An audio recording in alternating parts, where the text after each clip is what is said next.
Hindu దేవుళ్లపై CM Revanth Reddy చేసిన అనుచిత వ్యాఖ్యలను మేడ్చల్ రూరల్ జిల్లా ఉపాధ్యక్షులు గంగొల్ల బాలస్ తీవ్రంగా ఖండించారు. సీఎం వ్యాఖ్యలకు నిరసనగా మేడ్చల్ జిల్లా పోచారం మున్సిపల్ పరిధిలోని మున్సిపల్ బీజేపీ అధ్యక్షులు నానావ సురేష్ నాయక్ ఆధ్వర్యంలో ధర్నా నిర్వహించారు. ధర్నా నిర్వహిస్తున్న బీజేపీ నాయకులను అరెస్ట్ చేసి Pocharam IT corridor police station కు తరలించారు.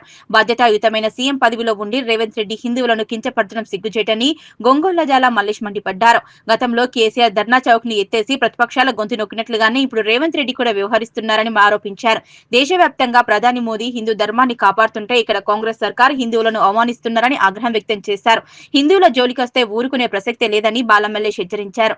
ఈ కార్యక్రమంలో BJP ST Morcha Tamil Nadu incharge Nanavath Biknath Nayak, Pocharam municipal ఉపాధ్యక్షులు మరియు బీజేపీ కార్యకర్తలు పాల్గొన్నారు. నమస్కారం. భారత్ మాతాకి జై. చాలా దురదృష్టకరమైన సంఘటన. గౌరవప్రదమైన హోదాలో ఉన్నటువంటి రాష్ట్ర ముఖ్యమంత్రి వర్యులు శ్రీ యనుమల రేవంత్ రెడ్డి గారు నిన్న హిందువుల దేవుళ్ళపైన, హిందువులపైన, వివిధ మతాలపైన చేసినటువంటి అనుచిత వ్యాఖ్యలకు నిరసనగా ఈరోజు పోచారం మున్సిపల్ భారతీయ జనతా పార్టీ ఆధ్వర్యంలో ఏర్పాటు చేసినటువంటి ధర్నా కార్యక్రమాన్ని కూడా చేయనీయకుండా దాన్ని నిర్వీర్యం చేసి, ఏదైతే గతంలో కేసీఆర్ గారు చేసినటువంటి తప్పులే ఇప్పుడు రేవంత్ రెడ్డి గారు కూడా చేస్తున్నారు. ఏ రకంగా కేసీఆర్ గారు ధర్నా చౌక్ ఎత్తేసి ప్రతిపక్షాల గొంతు నొక్కే ప్రయత్నం చేసిరో అదేవిధంగా రాష్ట్ర ముఖ్యమంత్రి వర్యులు కూడా ప్రతిపక్షాల గొంతు నొక్కే ప్రయత్నం చేస్తున్నారు. ఇది చాలా సిగ్గుచేటు.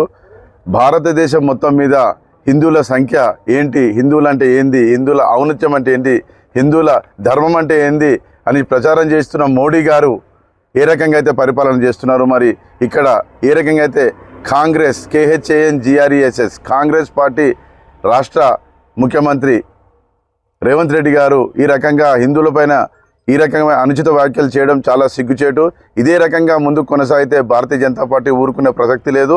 హిందువులపైన చీమ వాలిన ఈరోజు హిందువులందరూ కూడా ఏకమయ్యి ముందుకు కదం తొక్కాల్సిన అవసరం వచ్చింది. కాబట్టి మేమందరం కూడా ఇలాంటి అనుచిత వ్యాఖ్యలకి తలగ్గే ప్రసక్తి లేదు. హిందువులందరం ఏకం కావాల్సిన సమయం వచ్చింది. కాబట్టి అందరము కలిసికట్టుగా ముందుకు సాగాలని చెప్పి కూడా చేస్తూ భారత్ మాతాకి, భారత్ మాతాకి, భారత్ మాతాకి.